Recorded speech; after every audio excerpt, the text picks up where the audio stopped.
I couldn't have an episode about mastering on-camera presentation skills without speaking to Brad Phillips. And as one of the best media trainers in the biz and commentator on the biz, I couldn't have a conversation with Brad without first speaking about his governor. By the way, I feel very vindicated that he did not immediately step down, because I said he ain't going anywhere, and people pushed back and goes, he's out of here. One other guy wrote, he's going to be gone by the end of the week. I'm like, no, he's not. He's here to stay. You guys don't know New York. I'm telling you, this New Yorker's not going anywhere. Welcome to the Confident Communications Podcast, where we help communicators create the right response at the right time and deliver it in the right place. You came here for the tips about how to nail the virtual interview, whether that conversation is happening in an environment like Zoom or a media interview or a press conference. I have you covered in this episode. Brad Phillips is sharing 3 important objectives that you need to set out for a successful virtual media interview. You want to have all 3 top of mind before that red recording light comes on. Now, understanding how to parlay leadership, trust, and transparency on camera is helpful in a time when so many of us watch and work on screens all day, every day. For the people who master the medium, their stock goes up. Look no further than Governor Andrew Cuomo of New York. His daily press briefings during the early days of the pandemic made him a viral star. People all around the country became Cuomo fanboys and fangirls, watching the governor mix it up with the press and people in his briefings with his tough yet off-the-cuff Cuomo persona. So today's episode not only offers pointers for how you can nail a virtual meeting or interview, but first we have to talk about how someone got nailed for not being so honest in his daily interviews. Brad Phillips, we have to start right here, even though I've invited you to talk about public relations, media training, media relations in the digital age. We cannot even begin before we discuss your governor, Governor Cuomo. Tell me right now, we're late March. He's still hanging on. Give me your thoughts right now. Okay, so first of all, Molly, it is good to be back with you again. And I like how you're referring to him as my governor, blaming me for his behavior. So let's talk about Cuomo. I mean, he has been accused by multiple women of things ranging. I think the most severe allegation is that he groped a woman under her skirt, to just inappropriate comments and everything in between those things. I shouldn't say just inappropriate comments. He has been called, his resignation has been called for now by both senators in the state, by pretty much everybody in the assembly. And yet he is still weathering this thing. He's holding on. He's refusing to resign. And the question, why is he still standing after all of this time? And I think here you get into this question of really what are perverse incentives. If he resigns, he's done. He has seen what happens to other New York politicians who step down at the peak of a crisis. Think about Eliot Spitzer, who before him was governor, stepping down because of a similar allegation. Think about, or in his case, hiring prostitutes. David Patterson, the governor before him, stepping down, also under a cloud of allegations. Anthony Weiner, we produce a lot of winners here in New York State, don't we? Who stepped down. None of them have had a career resurrection. So he knows that's the path for him. So while people like me and a lot of other people in the state will say we wish he would step down because it's the right thing to do, he doesn't have much of an incentive to do it. And I should point out that there has been polling on this in New York State. And a lot of people, including many Democrats, are still saying if he is guilty of those things, he should resign, but they want due process. And so there's people who are kind of in that middle ground of they don't like what he did. If it's found to be true or proven by the investigation that the state attorney general is now leading, he should step away. But they do want to wait until that investigation is released before calling for him to step down. Oh, good summary. Going back to, thank you for bringing back the history of all the other people in New York, all your New Yorkers who did step down. Though I will say, yeah, Governor Elliot Spitzer, his problem wasn't just prostitutes. I just remember the brown socks that he always wore socks. Like that will always stick with him, right? Yeah, that'll be one of those sticky memories. I think that even was on the cover of one of the New York tabloids. Yes. Now, very astute, Brad, that you bring that up, because I feel the same way that all he has right now is his legacy.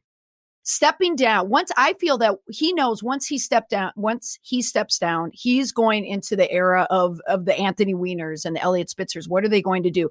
Although Elliot Spitzer did try and come back, both Anthony Weiner and Elliot Spitzer both chose media, and Elliot Spitzer, was on CNN, and then Anthony Weiner had that amazing documentary. I don't know if you watched that documentary on him. Yes. It was good. Yes. I think both were on the cusp that they could have come back, but they just failed in the avenues. Well, then of course Anthony couldn't keep it together. I was going to say, I'm not going to tell you what I was going to say, but yeah, there's some challenges there with the character. Wouldn't you agree on all those names? 100%. And in Cuomo's case, his term ends next year, at the end of next year. And so I think the thought he has is, look, the people in the New York State House who would be able to impeach him, it's very close. I think there are two more votes than are needed for impeachment. So right now, if the vote were taken, in theory, he could be impeached. But that's pretty close. And I think with he's gambling, I can keep 2 or 3 people from voting for impeachment with the promise that I won't run for another term. And if I could just weather out the term, I mean, I think there is an analogy here to Governor Ralph Northam of Virginia. He was the governor, I'll remind your listeners, who was caught in a college yearbook, I think a law school yearbook, in blackface. And everybody, including me at the time, said that's the end of his political career. And we were wrong.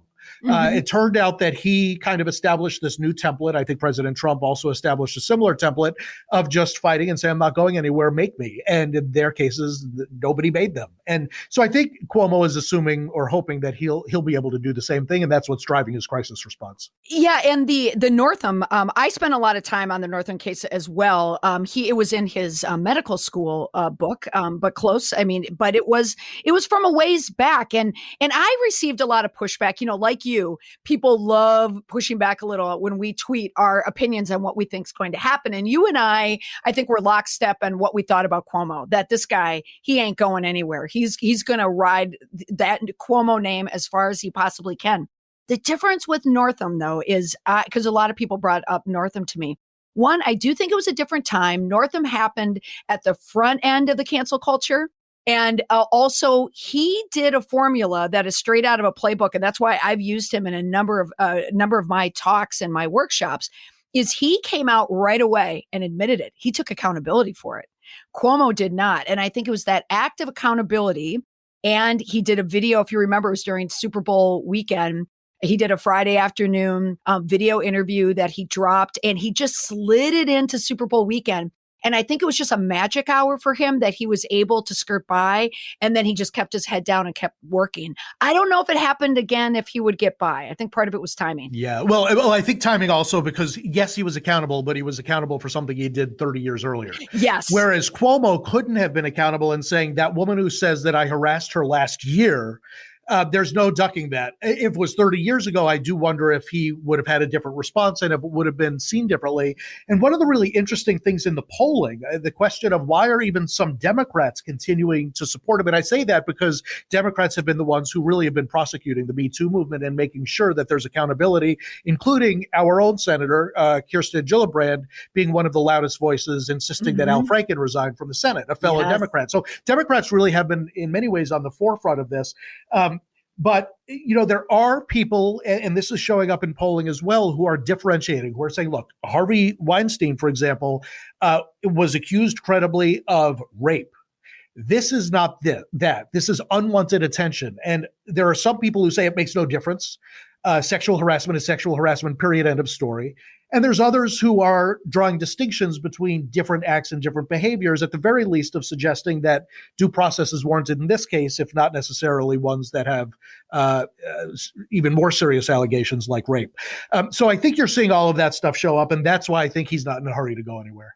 Right. Yeah, I agree with you. And here's my last thought on Cuomo, because my kids won't talk to me about Cuomo, so I don't have anyone to talk about Cuomo with, unless someone enough, a New Yorker. But here's what I find that's interesting about it too, is there's something about Cuomo's character and that he's not a likable guy. Like someone like a Donald Trump, he has a base, people believe strongly in him. No one believes anything in Cuomo. There's still the shine from his father, former Governor Cuomo, but he is just like, my favorite headline that I saw on Twitter was from the Daily Beast that said, Cuomo is not your dad. He's your dad's asshole boss, which I think absolutely captures him. But then I happened to read, I just brought it up because I remembered the story, and I'm sure you do as well, when the divorce happened between Andrew Cuomo and Kerry Kennedy, and then the fallout, she had the affair with the polo player, but just deep into that, you kind of knew the guy was an asshole, right? And I think that's at the core of it, is he doesn't have that support, but no one is quite willing to push him out of the nest just yet, forcibly. I think you're raising another point, which is, remember, to the degree that people liked him at the beginning of the pandemic, when he would go on TV, and I think really strike a very nice tone of reassuring people that we need the ventilators, we are setting up these centers, don't go out, we need to. So he struck this very nice tone that resonated. People compared it to FDR's fireside chats. But then this nursing home scandal happened. And for people who haven't been following that, there is credible evidence that he purposely manipulated numbers of the number of New Yorkers who died in nursing homes. And so to the degree that people were willing to overlook that asshole quality that you're talking about, they might have said, look, we don't like the guy personally, but he's been very effective.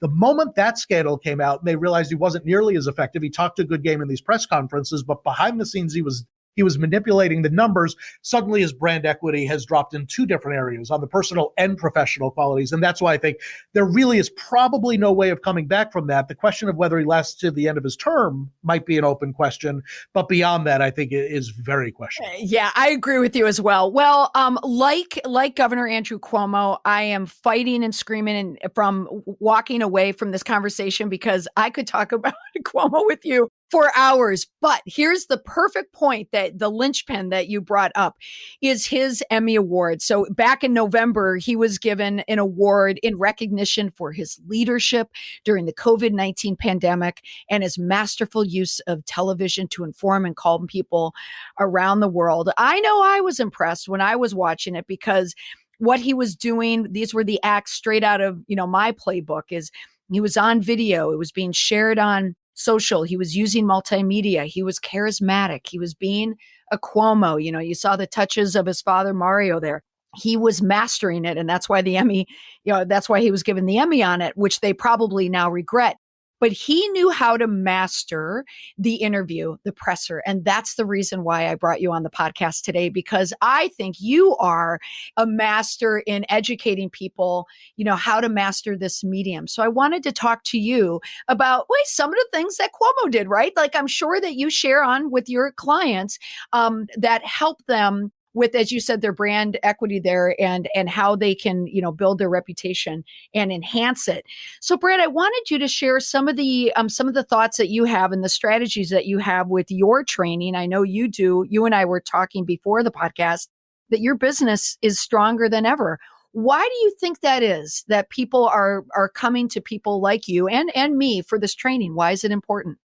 Well, I think for the two of us who have been thinking about these issues for a long time and preparing people for things like media interviews, the idea of a down the line interview or a remote style interview where you're looking directly into the camera and having a conversation with the audience, this is something that's not remotely new to us. We've been doing this for many years. Anytime you watch television and you see one guest in New York and the host in DC, you've been watching a remote style interview.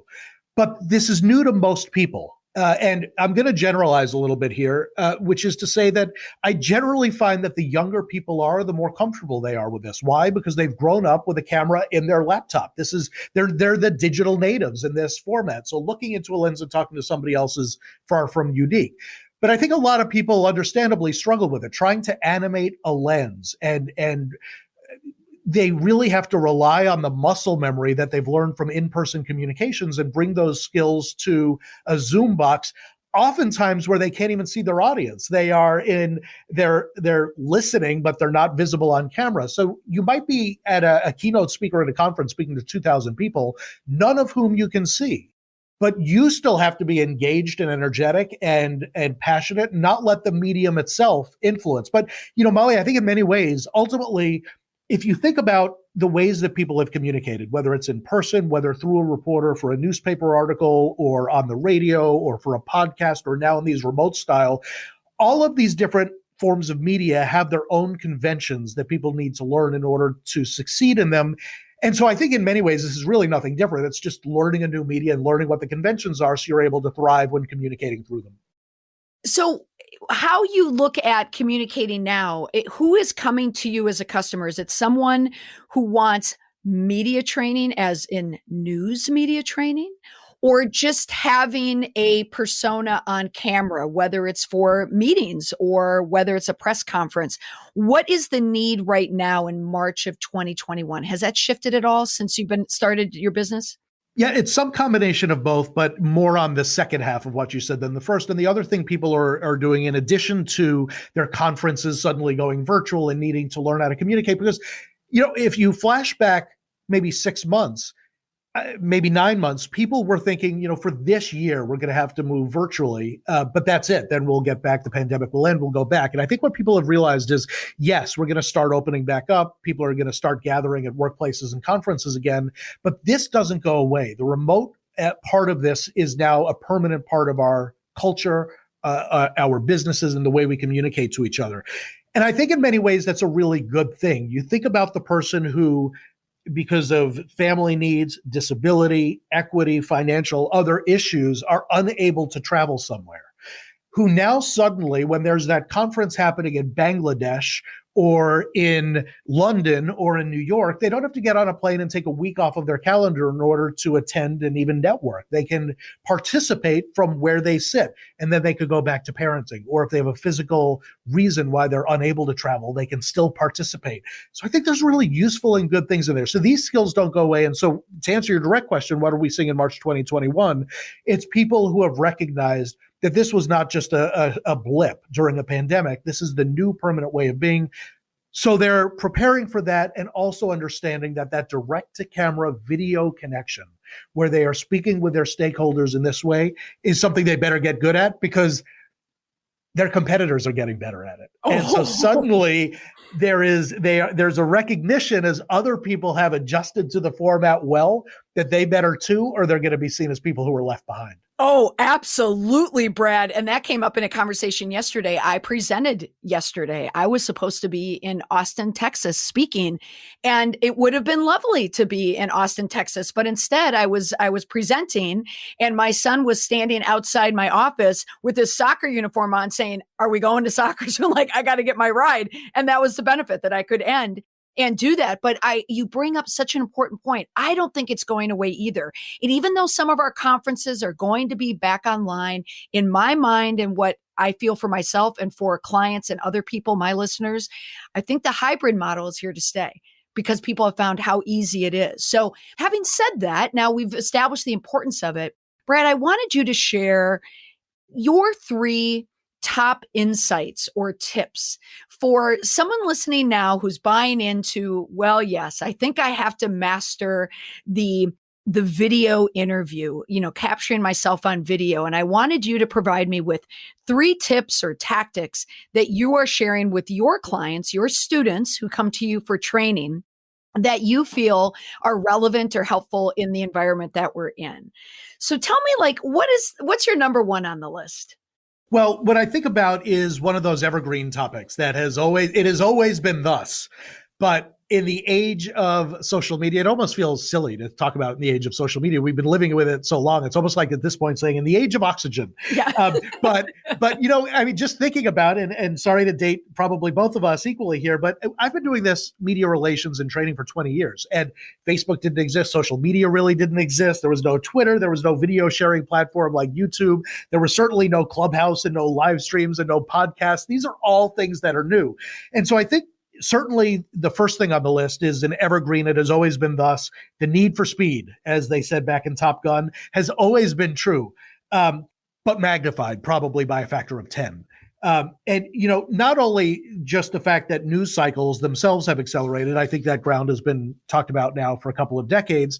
And, famously, the case study that still I hear people bringing up, the Tylenol case study, 1982, cyanide caplets. No, people, bring that up in a professional setting, like speaking, they're still bringing up Tylenol? People will still bring that up, or clients will occasionally bring it. Oh, the classic example, right? Yeah, because it still shows up in crisis communications. Yeah. And by the way, for those people who are listening and not seeing this on video, Molly just crossed her arms, which is really interesting because your body language is even going, I can't believe we're still talking about that dumb case study. I mean, but at the time, 1982, go back 4 decades, this was a great case study. And wow, Tylenol, within a week, they pulled their product off the shelf. You imagine a week?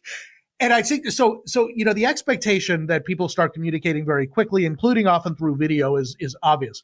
But I think maybe the one thing that's a little bit less obvious that I've been finding lately, not only in crisis settings, but just in basic communication settings. I'll give you a concrete example. I'm working right now with a client who is doing a major rebrand. Basically, their organization's name is going away, and they are rebranding as something entirely new. And in working with them, we've really been trying to establish what's that 30-second pitch. What is the 30-second? And it has to be sharp. And more than anything, it really has to be differentiated from everybody else in their space in order to cut through. It has to be memorable. It has to be interesting. It has to be somewhat, I think, counterintuitive, because if it's expected and logical, people are not going to pay attention to it. Mm-hmm. So it needs to catch their ear in some way. And the aha moment, I guess, I had during that work was 30 seconds is too long. Let's get it down to like the 7 or 10 second differentiated, sharp, attention grabbing pitch. So I think when we talk about the need for speed, it's not only in the accelerated speed of the news cycle, which I think is obviously apparent at this point, but that they have to distill their thinking into something so tight. My partner in our firm, Throughline, talks about what's your Twitter answer. And so, okay, if you're making your pitch to investors, to the public, through the press, let's do it in 280 characters or less in a way that's so visceral and immediate that it gets the desired response. So I think that is different and new. Yeah, it's certainly that brevity is key. And it's not just the response. It's not just the slogan. It is what problem are you solving in a moment's notice that you can capture someone? That's a really, really good point, Brad. Just to go back to Tylenol for a moment, where were you you worked for CNN, were you in DC or in New York? Correct. I was in DC. You were in DC. Were you there the same time? Like, were you there working CNN like in the early 2000s, late 90s? Late 90s, early 2000s. ABC News before that, in the mid to late 90s. Okay. I mean, isn't it amazing? Sometimes I think about it when I write about speed and how much time, me from the public affairs end, and you from the news end, how much time you all had to wait for information from people to provide something, probably just sitting there, tapping like, where is it? Where is it? That doesn't exist anymore. Like, we don't have that padding as a spokesperson or PR people or as an organization that needs to respond. It's gone. No, because on the journalism side, so I worked at, I'll just use an example. I worked at ABC News, the Ted Koppel show Nightline, and Nightline was on at 11:35 at night. And the only thing, for the most part, that we had to do was get the show ready for air at 11:35. Today, somebody in the equivalent position would have to get the show ready for 11:35. The correspondent who produced the piece would have to do a radio hit with ABC Networks, write 3 different pieces for the web, do a radio print interview to help publicize the show. They're doing 6, 7, 8 versions of the single story now. Mm-hmm. And so, we talk about speed, but that's happening on the journalism side too, where they just have to pop this out. And by the way, I didn't even mention Twitter. Right. Yes, I know. That's a very good point. I did a TV hit 2 weeks ago about Cuomo in New York, and I thought, oh, sure, I have all afternoon prepare. And he said, no, we need it now. We need it like Yeah. immediately. Yep. I'm like, Yes. I'm not even dressed for this. I'm not even on camera ready. All right. Okay. The need for speed, which will never change, and that speed will get tighter and tighter as we go on. What about the next idea? What All right. Number two is, so 20 years ago, when I started in this business, media trainers, for example, were still saying things like, don't answer the question you're asked, answer the question you want to answer. I swear to you, this is true. I am now catching up on the final season of Orange is the New Black. And Brad. I know I missed the final season and I'm now catching up on it. Okay. And so I'm now on the episode. So last night I was watching an episode where one of the prison administrators is talking to the new head warden of Litchfield Prison. And she's teaching that very idea to the warden, who is in the uncomfortable position of having to speak to a press about something she didn't believe in. And the administrator said to her, don't answer the questions, just pivot to what you want to talk about. That's nonsense. That is now so old school. And so when I work with clients now, the starting point, I say this, we talk about this directly. I will often use these exact lines when speaking to the client about the crisis they're in. I will say, I have a non-disclosure agreement with you. So let's just talk frankly here. Let's start with the truth and go from there. Tell me what you would say if you could say exactly what happened without needing to hedge it for any reason. Let me just hear what that is, and then we'll go from there. And I would say probably 60, 70% of the time, we end up using everything that the person told me or an important part of it. There are times when the person can't say more. For example, if the person can't say more because even though the facts are on their side, if they say the facts as they exist, they will alienate a key stakeholder like a union, or they will throw an employee under the bus who is still working with them, even though they may have made a dumb decision. So there are reasons sometimes that starting with the truth and going from there doesn't or can't end up in the public domain. And they're not obfuscating and they're not dishonest reasons. But I think people sometimes get so caught up in the idea that they need to spin or come up with the perfect media message that they actually forget that sometimes just starting with, well, what happened? Can we talk about that? Oftentimes holds either part of or the complete answer that they can use publicly within it. So that is always the starting point. And I think the public expectation for that idea of people just being real and being honest and no BS, just tell me what's really going on, is so much higher than it's ever been before, particularly in an age when everybody is a pundit in social media. And so I think, even when admitting vulnerability and wrongdoing in many cases, it will lead to a far stronger response than somebody trying to say what's safe, but leaving their stakeholders cold. As you mentioned when you discuss branding, how sometimes being counterintuitive is what grabs you. I share the same advice: is the truth does not weaken you. It strengthens you, because then you can work from a position of truth. And that's when you're at your strongest. Yeah, I was just going to add, a lot of the conversations we're having with clients now are around these issues of diversity, equity, and inclusion. And when I go to their websites sometimes and I look at their boards of directors or their leadership team, and I see a whole lot of white faces, and a lot of them are men. And so then I'll ask questions like, why do you have so many white men in your leadership? Why is there a lack of diversity? And I will get answers from them like, well, there's pipeline issues. Come on, we've been talking about pipeline issues for how many decades now? Right. Go create a pipeline. Yeah. You're probably looking in the wrong pipelines. This is not on the pipeline anymore. Make it, come on. There's a lot of really big thinkers who have been helping to solve this problem. This is not only on the passive pipeline. And so what's the truth in that situation? The truth is, you're right. We have not done a sufficient job. We agree that it's important we do better. And let me tell you what we are doing so that when you look at our website a year from now, it's not going to look the same anymore. Mm-hmm. That's the truth.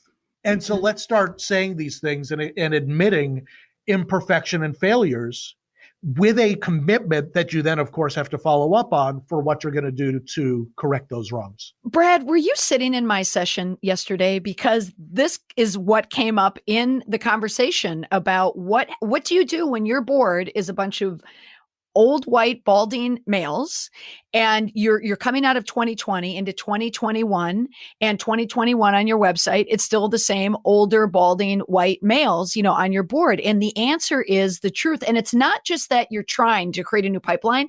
You can show the messy parts. Hey, this isn't easy. We've never done this before. We have never sought for diversity. And you can show people the process of how you're doing it. Show them the messy parts, because what that is, like you're speaking to, it's the truth and it's real. And you're absolutely right. The BS meter, oh my gosh, no one has patience for BS anymore. Anyone can smell it a mile away. Okay, No good. doubt. So far, we're in lockstep with everything. I feel like I could have done this episode on my own, but it would be less interesting. Well, you would have been speaking to Cuomo by yourself, because as you said, your kids will not be that audience for you. So I am happy to at least serve that function. Right. It would be the rantings of me in my room by myself screaming about Cuomo. Just as an aside, one thing I learned about Cuomo, how many people I knew who know Cuomo or know people who work for Cuomo, the stories, I don't know about you, the stories I'm getting out of that office are incredible. He really is who he is. That's all I have to say. Oh my gosh. All right. Now, number 3, bring it home. What would be the third thing that you're sharing with your clients right now? Okay. So number 2, we talked about the importance of the truth, but even if you tell the truth, you're countering a sea of disinformation or misinformation. And that is something that we saw certainly in our federal government, but you see it in a lot of other spaces too. And so I thought I would use the example of the COVID vaccine misinformation, or maybe I should call it vaccine hesitancy or vaccine skepticism. Mm-hmm. And you see, so I pulled a poll. This is now from last month. The numbers have changed a little bit, but this was a Time Harris poll released about a month ago in mid to late February. And what they found was, the question was, do you plan to get a COVID-19 vaccine once it is available? Asian American, 80% yes. White American, 58% yes. Black American, 34% yes.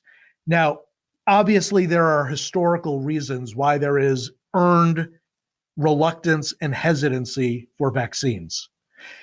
But it is not a coincidence that the first shot administered in the United States was given to a woman who volunteered, the director of critical care at Long Island Jewish Medical Center in Queens, New York, who oversees all intensive care patients, named Sandra Lindsay. It's not a coincidence that she is an African-American woman. Mm-hmm. Part of fighting misinformation is not only having the right words and the right messages, but having the right messengers. And she's kind of a double messenger, because one, she is of the group that expresses the greatest amount of, or among the groups that express the greatest amount of reluctance or anxiety around the vaccine. And she's also a healthcare provider who's doing what she's preaching and not just preaching it. So I think that's a really important way, as we think about how do you counter misinformation, to think about who's delivering the message. Again, that's not unique. We've always thought about that. But the fact is that you are now the salmon swimming upstream in an environment that is increasingly difficult, where if you are relying on your robust data set to get people to change their thinking or behavior, you are setting yourself up for great failure. So that's what I think is the third thing that we're having a lot of discussions with our clients these days about. Oh, Brad, very astute. And you and I both know there are enough media trainers around, to shake a stick at. They're absolutely everywhere. And this is the first time I'm hearing someone, in our realm bringing up misinformation as an aspect of a very critical aspect of this media response process. Now, a question I have for you, just for listeners here, I get this objection all the time. I'm going to assume that you get it as well. Part of the reluctance for being forthright and open with the response and giving that answer and getting down to the truth that I hear all the time is that if we say something or share something or post something, it will be taken out of context. And now hearing you, that is another almost example about misinformation. It's a fear of their information coming out misinformed. What would you say to someone with that concern? Well, first, it's a legitimate risk. And even if you're doing something longer form, like a podcast, and you are in the context of, let's say, a 30-minute discussion, everything that you're saying makes sense and is carefully couched. But anybody, a blogger, somebody with bad intent on Twitter, can clip just 10 seconds and make that the thing that looks like it was your complete thought, even though it is completely removed from context. So there are people who have been thinking about this problem. And unfortunately, I'm forgetting the attribution. One of the people who shared it is a professor, I believe at NYU, of media named Jay Rosen, who talks about the truth sandwich as one way of trying to combat that. And the truth sandwich is, because typically in media training, what you say is don't repeat the negative. Yes. Don't repeat the negative. So, when somebody says I did not have sexual relations with that woman, or I am not a crook, what are people thinking about? They're thinking about the crook, and they're thinking about sexual relations. So you don't want to do it. You would try to cast those things, if you're Richard Nixon, as I've always complied with the law, instead of I'm not a crook, because why associate crook with you? Fine. Mm-hmm. But this is a different view of that as a way of countering misinformation. And what they talk about is what they call a truth sandwich. The idea of a truth sandwich is that here's the formula. You begin with the denial. It's not true. What's true is X, despite the fact that they have made this claim. What's really true is X. So you sandwich the lie between the two pieces of truth to refute the bad argument, which you allude to in the middle. And the idea behind it is, one, what's at the beginning and end of that soundbite is the refutation of that incorrect information. And by packaging it in the middle of, let's say, a 10 or 15 second soundbite, you increase the likelihood that that's what the reporter or the press will use, because it's tight enough that the entire thing, including the refutation at the top and the bottom, and that piece in the middle that at least alludes to the piece of misinformation, could all be used in a single answer. And so it reduces, in theory, the possibility of it being taken out of context, because it's short enough that all three pieces of that can be used together. Now, that is for, you mentioned, in a media soundbite. Let's say you're doing an interview on camera. But what if you're being called out, someone on Twitter is posting misinformation, or your organization has posted something on their website, and let's say an activist group has grabbed that one statement and they misconstrued it and twisted it around. What if someone doesn't have the opportunity to sit in front of a camera and do it? What could they do, off camera? Any tips or tactics that you share to help people combat misinformation? Well, similar to the third point about fighting misinformation and who are you going to have as the first person being vaccinated, I think having the third-party surrogates who you have long-established relationships with, who sometimes can speak on your behalf more effectively than you can, and choosing who those people are. I also think that, when responding to those types of misinformation campaigns, one of the things I always think needs to be asked, and there's not a single answer to this, but who are you speaking to? Are you trying to win over the people who are so hostile to you that there is virtually nothing you can say that will ever convince them? Or are you using their negative campaign against you as an opportunity to speak with everybody else who has an open mind, even those who are not necessarily persuaded either direction yet, but are at least open to hearing what you have to say? And I often think it's that group in the middle who ends up becoming the real audience that matters. And so you're using, by being so communicative and present and part of the story, instead of looking like you're hidden, you are at least able to reach those parties in the middle that, watching both sides, one hostile, one throwing anything that'll stick to the wall, versus one that's present and thoughtful and respectful, tends to be more successful in many cases at bringing people in their direction. And ultimately what you're trying to do is shorten the news cycle, or in this case, the social media news cycle. Yeah, which are one and the same nowadays. Oh my gosh, Brad, that's such good advice. It's be quick, be speedy, be real, be yourself, and be honest and be truthful, with that information. That's fantastic, Brad. Thank you so much. So what are you doing right now in terms of what are you offering to people, for my listeners? What is the Throughline Group up to nowadays? Well, we're doing a combination of media and public speaking training, with an emphasis on remote training these days. Obviously, one of the things I think that we really focus on doing is not only helping people with the physical aspects of body language and physical delivery, but as former journalists, really helping them shape and craft what the message is, and to think through these issues of, okay, so you might have critics and opponents, and how are you going to frame a message, if not to mute them entirely, because you probably can't, but how to be successful anyway, and how to speak to the parties that you can. We're also offering open enrollment classes on the public speaking and media training side, which is pretty exciting and something that we have not done. But now for the first time over the past year, we've been doing those. And they're really cool because you get people showing up. One person's with the government. One person is with a nonprofit. One person sells a product. And the crossbreeding of that is really cool because you have the person who sells a product, maybe a piece of software, saying, here's what I hear when you software maker, did I just say that? When you representative of a nonprofit organization, talk about your work. And so you get feedback from people that are really in essence proxies for what their real audience might be in real life, exchanging ideas and information. So as a trainer, it's really kind of cool because typically when we do trainings, it's people who work for the same organization. To get people from many different sectors coming together, and as I say, kind of cross-pollinating leads to some very unexpected and fun results. Yeah. Oh, that's wonderful. Well, congratulations. And as a fellow, trainer, I'm so happy when I see other people in our field not only succeed, and get through the year that we got through, but grow from it and, and thrive in this environment that we're in, because it really shows the importance and the need for this type of training, because we're digital now. And people are watching other people. And so professionals like you, thank goodness that we have you. I have one last question. So let's go back to Andrew Cuomo. Oh, no. What's going to happen to him? Give me your final word. What's going to happen to him? Does he run? He's not quitting, right? Okay, you're asking me for a guess. My best professional guess that I think has a 40% chance of happening, which would be the greatest odds of all of the potential outcomes, is that he remains in office through the end of his term and doesn't run again. Yeah, I think that's the Gonzaga choice right now, right? I think everyone's going with that. I don't get that reference. What's the Gonzaga? Help me. What is the Gonzaga choice? Brad, March Madness? Did you not get your breath? You have just found your weakness? Oh my God. I am so sports dumb. If it's 1980s professional baseball, man, I'm great.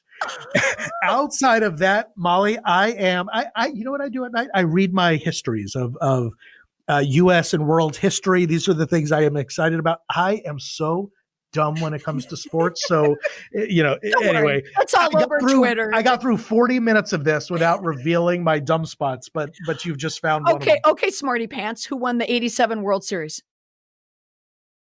Oh, Cardinals, St. Louis Cardinals. I believe that might be right. It's an American League team. So it's probably it wasn't the A's, was it? Could that have been the A's? Okay, now you're seeing, 1987. Now you're putting me to shame because, Molly, I'm never coming back on your podcast again. You can just argue into the wind on Andrew Cuomo by yourself. No, that was unfair. Won the World unfair. Series in 1987? You'll get it from this. The Homer Hanky, the Minnesota Twins. Oh, that's okay. It was easy. The Kirby Puckett years, was it? The Kirby Puckett. There you go. See, so we'll leave on that note of redemption. Yeah, God, Kirby Puckett. Oh my gosh. No, Brad. Okay, it's okay. We'll give you the pass. Everyone had their brackets busted. No one's paying attention anyway, so don't worry about it, Brad. But you may not know March Madness, but you know media. You are mad about media. You know what you're doing. And you're one of my favorites. So when people ask, I always lead them to you because you really are a master at this. And you've done it. You've done the work. And you've worked behind the scenes as a journalist. So everything that you're bringing and saying today is so true. So Brad. If I could just return the favor quickly and say the professional approach you use to represent our industry moves it forward. So thank you for the work you do that makes all of us look better. All right. Mutual Admiration Society. Thank you so much, Brad. My thanks to Brad Phillips for bringing some of the topics he delivers in his trainings and workshops to the podcast, and for being such a good sport about his lack of interest in the sport of college basketball in March. He's such a good guy. I have so much fun with him. But for more information about Brad's media and presentation trainings, you can find him at throughlinegroup.com. He also has an excellent blog about all things media training. You can find him on Twitter at Mr. Media Training, and you can be sure when Governor Cuomo hangs it up, whenever that is, he will be tweeting about it. And so will I. We'll be tweeting about it together. All right, everyone. Thanks for listening. I'll see you back here same time next week. Bye for now.